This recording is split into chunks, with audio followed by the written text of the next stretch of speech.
Out again tonight, this being a Tuesday night, we're out here at the home of the Eagles. That's Meadville High School in Meadville, Missouri. Joined right now by the head coach of the Lady Eagle basketball team. That's Coach Tony Fairchild. Coach, thanks for taking out the time to meet with us. Thanks. Well, first game of the year. Didn't know really what to expect this evening. This Novinger Lady Wildcat team didn't have a great season last year, but I know they had some younger players, some they expected to step up and play pretty strong for them. Well, your experienced Lady Eagle team really came out and took good care of them this evening. Well, you know, they had two girls coming back that were pretty decent ball players, and then the other ones were real young. We got in a situation where we've just had about 8 girls out, and a lot of them been sick, and we're kind of really haven't got to play a lot of 5-on-5, and this is really the first opportunity that we have, other than on certain nights when we had our other freshmen that moved up, and it's been tough on us, but you know, I think we'll come around and probably play our best basketball at the end of the season. Well, I think playing pretty strong right now. If tonight's game, at least is any indicator, I think 47-15, the final in this one. You got good performances out of most of the people we expected you to. We expected Raisha Tate coming back off an injury to play pretty well. I thought she did. Sarah Van Dyke, a player who really emerged last year, stepped up her game. And, of course, Erin Shiflett, who you expect to really kind of shoulder the bulk of the scoring load this year, I would guess. Yeah, we are. You know, we expect Haley Fitzpatrick, you know, double-figure scoring, and we also expect Hallie Neal to step up and score. You know, Emily Cowan, she's out with a hand that's got cut like eight stitches in it, and we want to get her back at the end of the Northwestern tournament, and you know, without her in there, you know, we really miss her. I didn't realize how much we missed her until she wasn't at practice, and we really need Emily back. But the other girls stepped up, and Miriam Martin came in and gave quality minutes for Sarah when she got in a little bit of foul trouble. And you know, our girls, they've been there, but they still haven't. You know, we've had Erin and Haley, and there's one more. I'm forgetting. Sarah played quite a few minutes, and so, you know, and Emily has, and we just need to get some more game time under our belt. I think we'll be fine, but we might have some bumps and bruises along the way.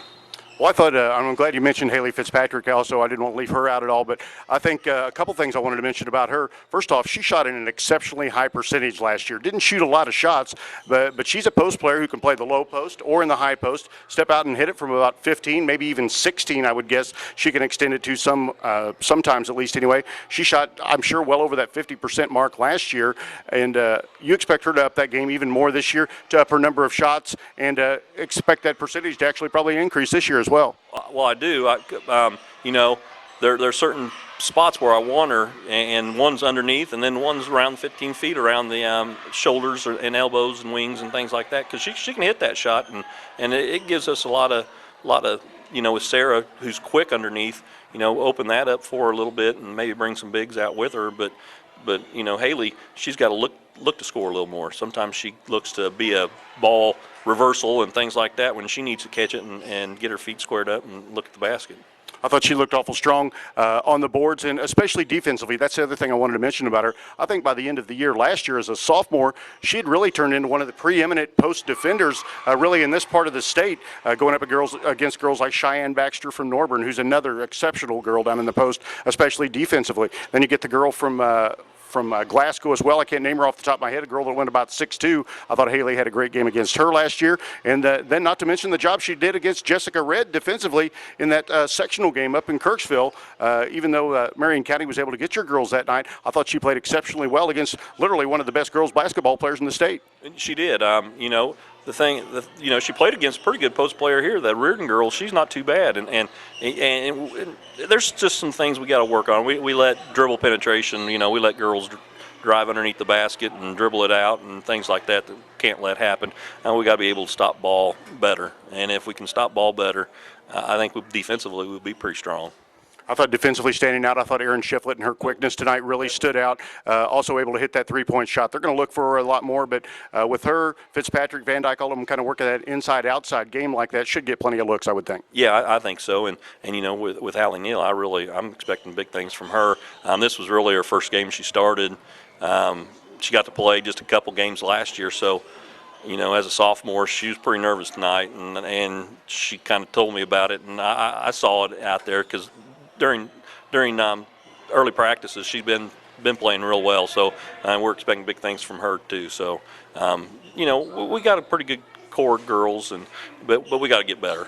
I thought Hallie did play very well. She's a girl that can score the basketball. She's very slight framed, but not afraid to take it inside. She's very quick off the dribble. And again, I saw maturity in her and saw her, she's not quite as frail as she looked last year. Obviously, she's put in some work. She's maturing. And I think not just from a basketball standpoint, but from a mental standpoint as well out there on the floor. Yeah, she does a pretty good job of taking the ball off the dribble and pulling up or seeing other people also and kicking it and things like that. So, like I said, we feel like we have about 7 girls that can play quite a few minutes and maybe 8. Okay, but we'll just see if how we do and we go in the Northwestern tournament and we have Bosworth first round. We're the 1 seed. We just got to play smart that first game and just get some quality minutes in and get in a little bit better shape. Game shape. There's nothing like basketball game shape. You can run up and down the floor as much as you want, but once you get in the game, it's different, and so we just got to get better every game, and if we do that, I think we'll have a fine season. Well, you answered my last question for me without even asking. I was going to ask you what's up next for the Lady Eagles. It'll be the annual Northwestern tournament. Like you said, you'll draw the top seed there going against Bosworth. Tony Fairchild, head coach of the Meadville Lady Eagles, expecting another fine season. He's been our guest here at Meadville High School tonight. Coach, best of luck the rest of the season. Thanks for stopping by. All right, thanks, Rod.